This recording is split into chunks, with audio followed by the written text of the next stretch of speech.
just made this one. Oh man, it's beautiful. And this is actually a mild steel body. They start out like this. Okay. In these billets. And what I'll do is I'll forge weld a piece of leaf spring. So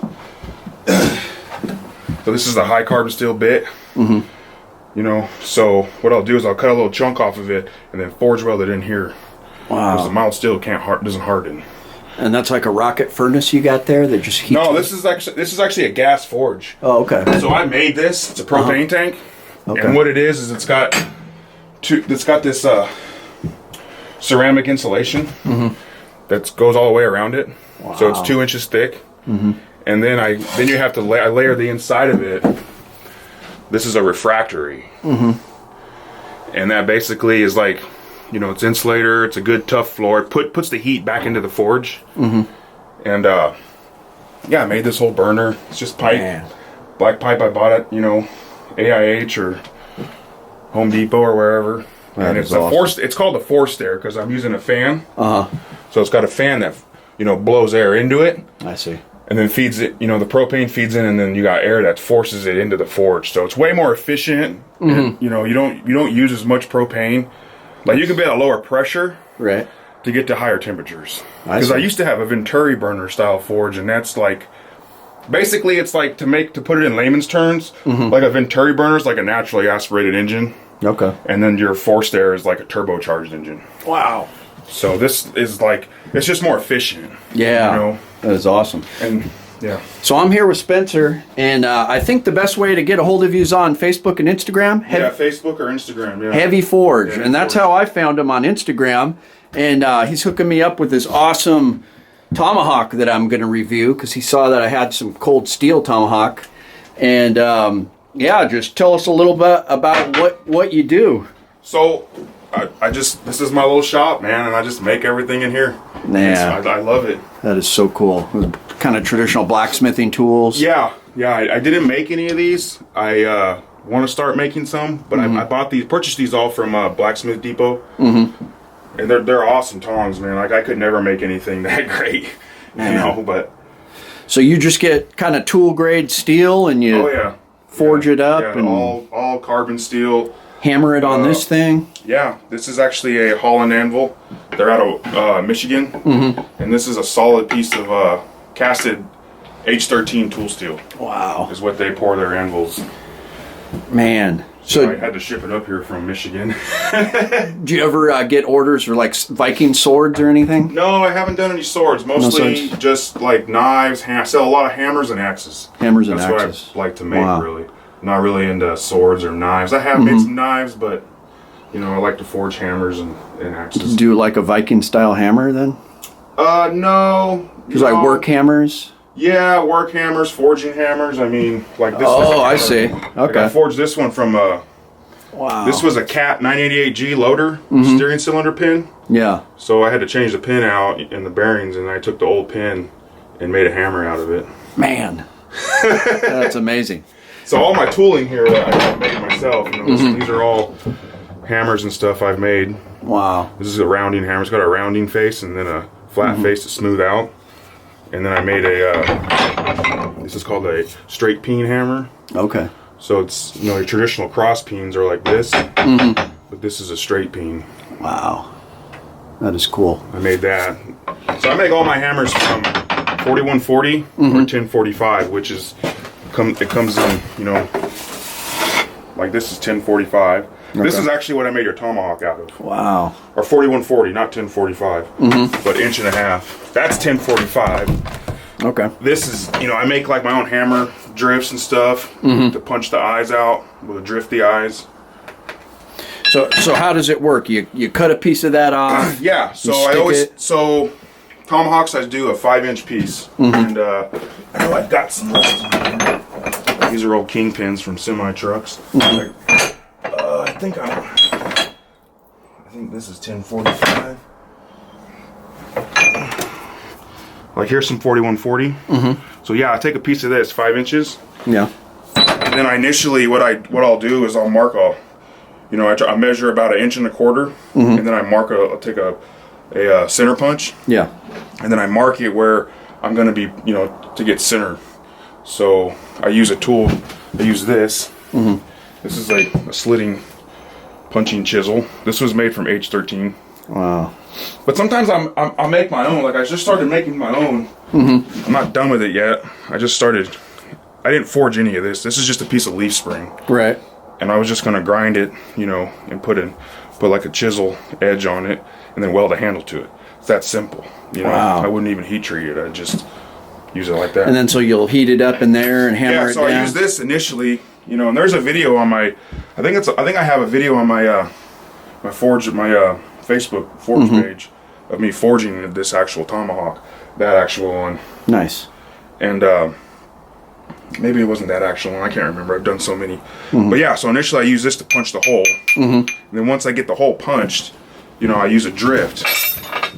One of these drifts, which this is a tomahawk drift, you know, or if I put it on an oval eye, which is usually what you hang hammers on. So I'll use this, and this makes the shape of like the ovalness for like a hammer or whatever. And then from there, you know, I draw out the blade on my, you know, right here on my own. But it's nice to have a striker or help. Yeah. You know, like I had my cousin over here the other day, and he helped me. He's a young kid. He helped me make this axe right here. Man. Which I have a video of. That is awesome. And yeah, like I said, they just start out like the axe blanks start out. You know, for that style, like this will give you about a 1.5 pound to 2 pound axe.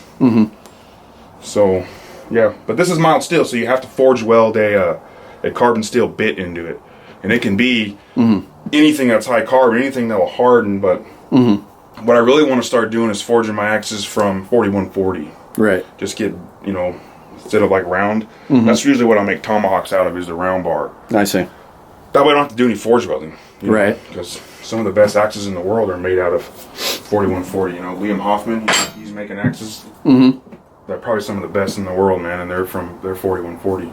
Wow. But yeah, it's just a small little shop, man. I got my sander here where I do all my grinding, and if I'm working on knives or touching things up. And this is all old conveyor shafting from rock crushers. That's what I make my hammers out of. Wow.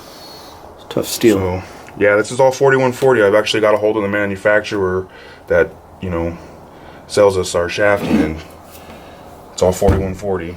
I'll make sledgehammers out of this. Yeah, and just regular, you know, like a 3 pound hammer out of that. So I'll cut that down to like a 4 1/4 piece, and then go from there. So, and sometimes I don't like to do this, but sometimes I cheat, and I'll drill a hole, because this will make punching the eye so much faster, you know, speed things up. But this is a hammer I'm making myself. It'd be like a dog's head Japanese style hammer. They look kind of like this. I didn't make this, I actually bought this one. Wow. But That's cool. You can see how it's really front nose weighted. Man. But yeah, man. I mean, Hammerheart probably would like to make like a Thor's hammer or something. yeah, I mean, I got a sledgehammer blank right here. I want to start. You know, like I've drilled a hole for the. I want to make a sledgehammer out of this.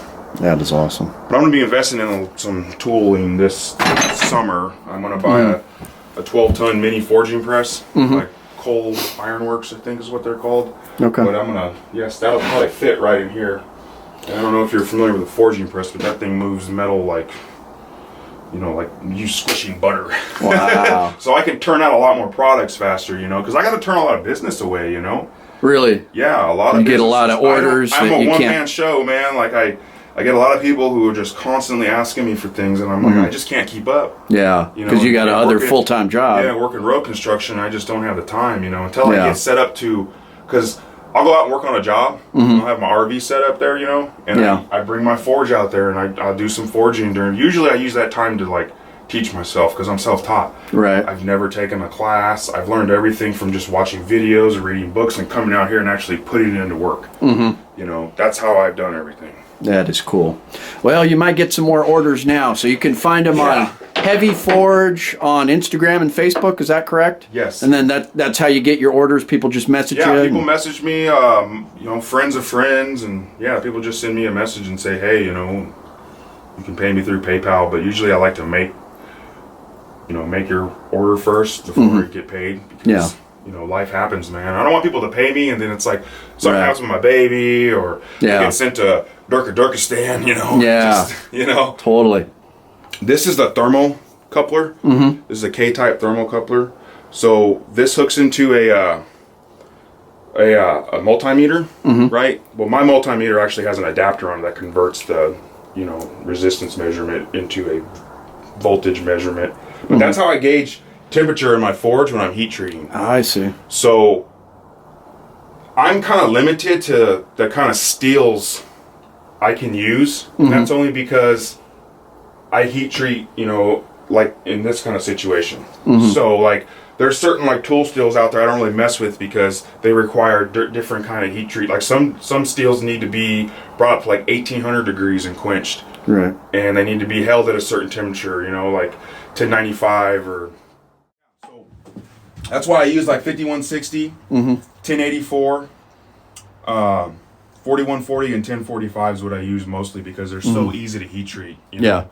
But I do use this to know what temperature my forge is at when it comes to heat treating. Interesting. That is so cool. Man. And I made that out of a propane tank, which is very common. A lot of guys have made forges out of propane tank. That's right. But yeah, man, I love this. Yeah. And I'm gonna, like I said, I'm gonna be investing in a forging press this summer and a heat treating kiln. Okay. So I can work with cooler steels. You know what I mean? I want to work with different stuff. And will you be able to put stuff out faster too when that happens? Oh yeah, with the press, yeah. Yeah. Because it takes me for something like this by myself. It takes me like 6 hours to get completely rough forged. It's by myself. And then finishing. Yeah, that's not including the handle. That's not including beveling it, sharpening it. That's not even including the heat treating process. That's just rough forged. That's just taking it from this block and making it into an axe shape. That's awesome. But so once I get it pressed, I can, punching an eye through something that's 2 inches thick is just gonna go. It's just so much quicker. Right. I can produce more things faster. But here's another cool axe I made. I made this last winter. This is actually a. Oh wow. This is this was a piece of mild steel, but you fold it around and forge weld it. Yeah. And then there's a piece of leaf spring in here. So that's kind of Viking style, huh? Yeah, yeah. That is cool. So when I first started making axes, I was using the folded method. You fold it around and then you forge weld it. Like you could see the kind of the split in the eye, and the rest is just solid piece. Oh right. Yeah. So this was just a piece of I think. Yeah, a piece of mild steel flat bar like this. Nice. Like 1/4 inch thick. And it was just folded around, and then I forge welded a piece of leaf spring in there. I like it.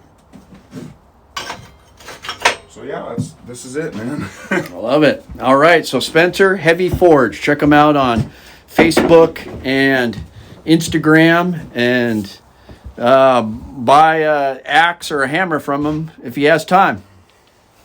All right.